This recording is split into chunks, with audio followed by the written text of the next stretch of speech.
Thanks, Yarvan.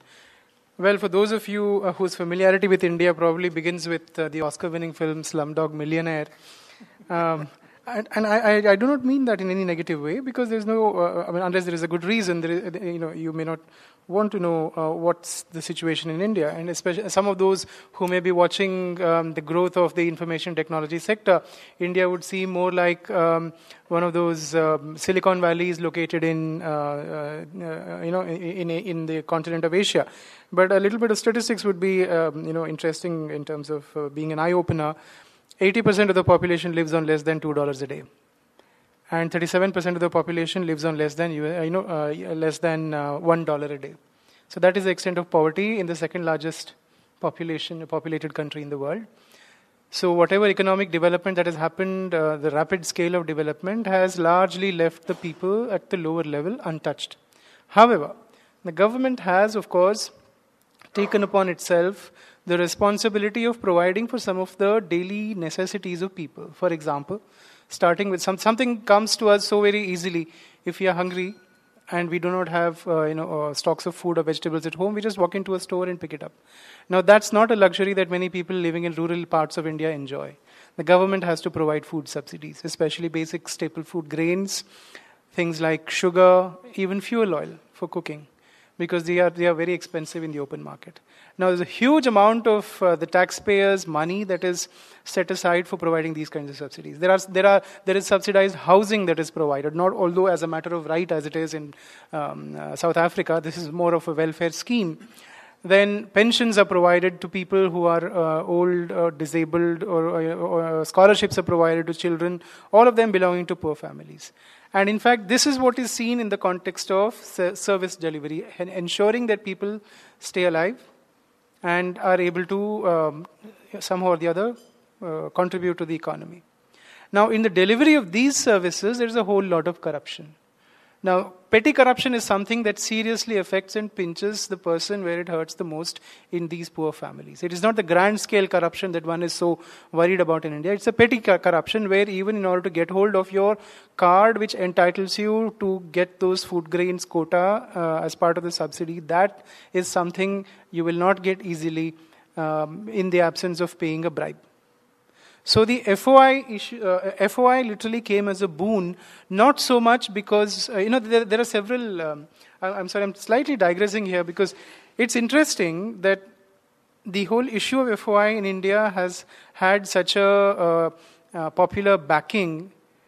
And some of the people, the academics who actually say that, and who actually claim to work for the poorest of the poor, because they belong to this ultra left-wing, ideology, They see this more as a bourgeois right which has been given to people in India at a certain point of time to take their concerns away from how negative and how oppressive the system is. So you keep on asking for information, and then you sit down and you wait for the information. It's interesting this kind of analysis has come out. Anyway, so what's happened? FOI is increasingly being used by people, and especially by NGO activists at the community level, as a public grievance redress mechanism, which is in lieu of the existing actual public grievance redress mechanism.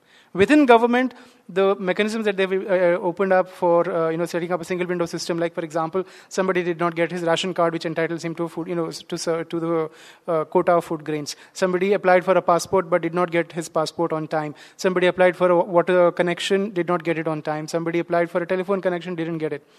FOI is being used, or we call it RTI in India. It is being used to ask questions as to why this has not been done. If I have the time, I'd just like to start with one story. Poorest of the poor families in India, if they manage to complete all the formalities, they are entitled to about 25 kilos of rice at a subsidized price of less than 10 cents, I think, and about 20 kilos of wheat at about 15 cents per kilo. In some of and these food grains are distributed through shops which are licensed to private shopkeepers, and they do not have a choice but to sell the food grains at that price which the government fixes up. There is a lot of black marketing that happens because it is a lot more profitable for that person to sell this cheap food grain in the market and make his profits rather than give it to the person who is entitled to it. So the shops do not open on time. And very often people do not know what is the actual amount of food grains they are entitled to, because sizes of families vary and the entitlement is based on the individual member in the family. So people didn't know what to do about this whole thing. We had trained a group of paralegals in one of the states of Gujarat, in one of the states of India called Gujarat. And there what they did was, when they learned about the Right to Information Act and they learned how to make applications, the first thing that they decided was, let's find out why this public distribution system is not functioning properly. They asked 3 or 4 simple questions. Please give us a copy of a circular which says that that everybody who's poor is entitled to a certain number of food grains. So give us that circular. Give us another circular which says that this shop which is supposed to distribute these food grains, how many days in a month is it supposed to open and what are the working hours? After some struggle, they did manage to get the information. They didn't have to go to courts. They didn't have to go to the Information Commission. And the simplest thing that they did was they photocopied it to the largest sized paper that was available in that area. It was about A3 size. And they just went, and this group of paralegals, absolutely fantastic bunch, I'm so happy to be working with them. They went and pasted it in all public places, including in front of that ration shop. They did nothing else. They didn't do any media publicity. They didn't hold a press conference or whatever. The next day, people who are entitled to draw food grains from that shop started asking questions. It says here that the shop should be open from 9 to 5 every day, every working day. Why is the shop open only twice a month? It says here that I can buy food grains 4 times a month because if I don't have enough money to buy my entire quota, then I should be allowed to buy it in installments. Why is it that the shopkeeper is insisting that I buy it all in one go, or I'll have to forego my quota for the rest of the month? Why is it that I get only 4 liters of gasoline and I should be getting 10 liters according to the law? They started asking these questions. The moment questions started being asked, suddenly the stocks appeared from nowhere, out of the blue. We believe in miracles in India, and it's the land of the snake charmer. So people started asking these questions, and then what happened was they got this information all right, but then they also followed it to the logical end. They filed a complaint with these circulars also said, where is it you're supposed to go and file a complaint if systems are not working? So they filed a complaint there.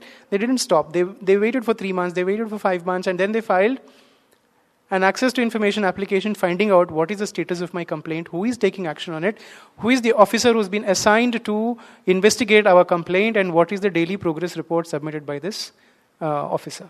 So that led to pressure being built up on the government, and of course the media was used in an interesting way. And then the house of that corrupt shopkeeper was raided, the shop was raided, illegal stocks were confiscated, a huge penalty was levied on the person, and today the situation is that if somebody who's a card holder in that particular shop does not come to avail his or her quota of food grains, the shopkeeper rushes to their house in the evening and asks, why haven't you come to pick up your grain quota? This is the power of right to information. And why is it that community-based NGOs in India have taken to this law so seriously? Let me tell you that we have a huge NGO sector where 99.9% of the NGOs work without the services of a single lawyer attached to that NGO. That is the beauty of it. And they have become what I call man-eating tigers.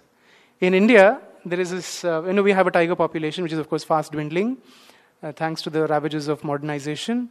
Now they say that a tiger becomes a man-eater. There is a superstitious reason why it becomes a man-eater, and there is a scientific reason why it becomes a man-eater. The superstitious reason is that it develops a taste for the human blood and therefore will not hunt any other prey. So that's a superstitious reason. The scientific reason, of course, is that they become man-eaters only when they are old. Human beings, being the slowest of animals on foot, are easier to capture. But what we say is they become, we use that superstitious reason and say that anybody who's tasted victory and the right to information will not stop at it. They'll continue the next one, the next one, the next one.